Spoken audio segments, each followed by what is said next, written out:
Triple G versus Canelo. Now, Triple G is this Eastern European fighter who is undefeated, been pretty much knocking out almost everybody he's fought. He's on a huge knockout streak.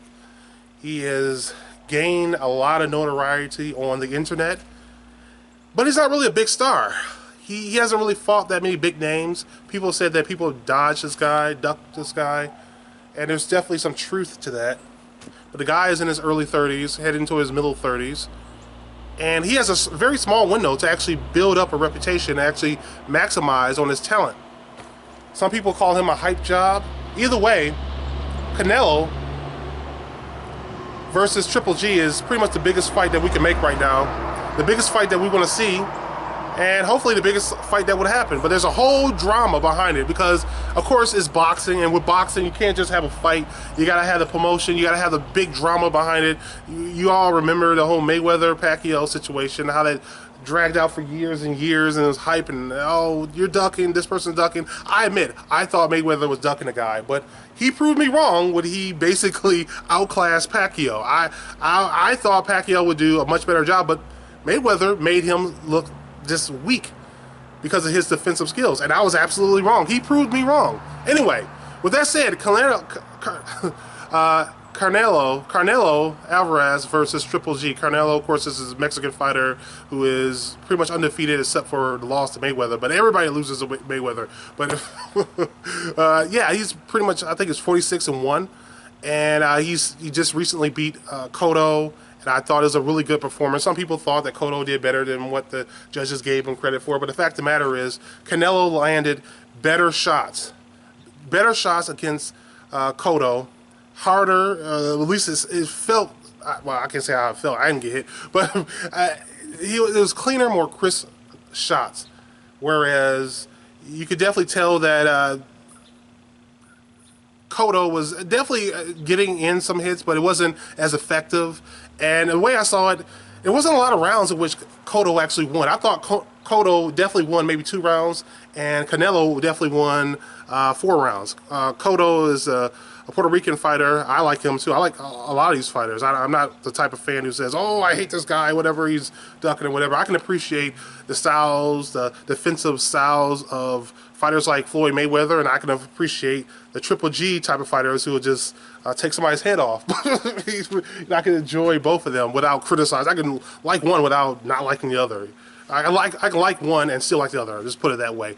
But anyway, I thought Canelo won that fight 7 rounds to 5, and that's me being generous to Cotto. I thought he easily beat Cotto, although it was still closer than what the judges gave it. I thought it was closer.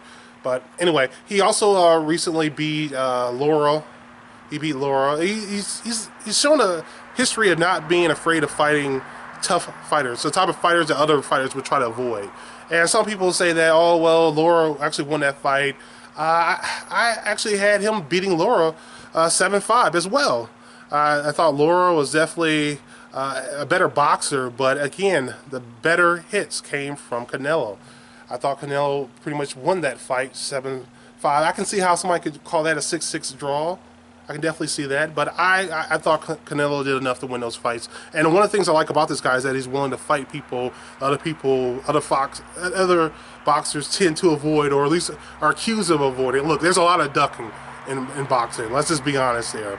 So you have Canelo, you have Triple G. I'm probably still going to root for Canelo, but again, I'm not an anti-Triple G person either. I just want to see the best fighters fight.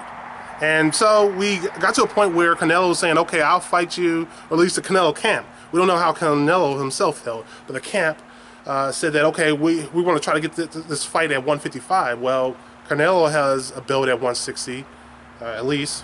And then you have Triple G, of course, with belts at 160, or one belt at 160. That's their weight. So why not have them fight at 160? Well, Roy Jones Jr. was talking about how if the Canelo camp could actually get Triple G down to 155, it'll actually be an advantage. They could weaken the fighter, but I don't want to see that. If you have a belt at 160, I want to see you fight at 160. I don't want to see fighters weaken. I don't want to see fighters forced to go down to 155, then rehydrate. I don't like that. I don't like that. Look, if you're going to hold a belt at 160, fight at 160. The latest news is that now it looks like they're going to fight, but there's going to be an interim fight. They're going to fight each other towards the fall, of 2016, but not immediately, of course. First, they're going to fight other people, which, you know, I think both camps want to make sure they get more money out of their fighters before they have this big fight, because if either one takes a loss, I think both camps are worried that it may hurt their the marketability. But for me, I don't think a loss like that, as long as you're willing to fight the best, I don't think that should really take away from a lot of people. I mean, hey, if you fight a guy who's just better, hey, that's fine. I still have respect. I still want to support the fighter.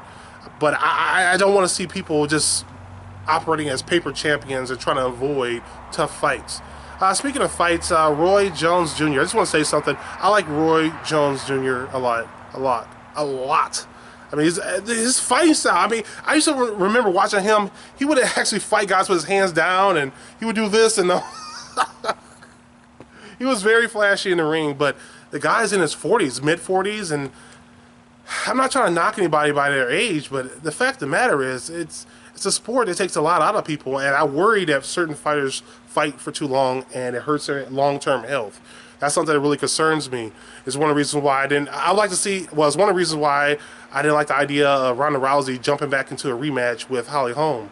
I think that she should recover as a fighter and actually work on developing new skills so that she can bring something new to the table in a fight with Holly Holm, not just rush into a rematch where you were, especially considering the fact you were dominated so much in the first fight.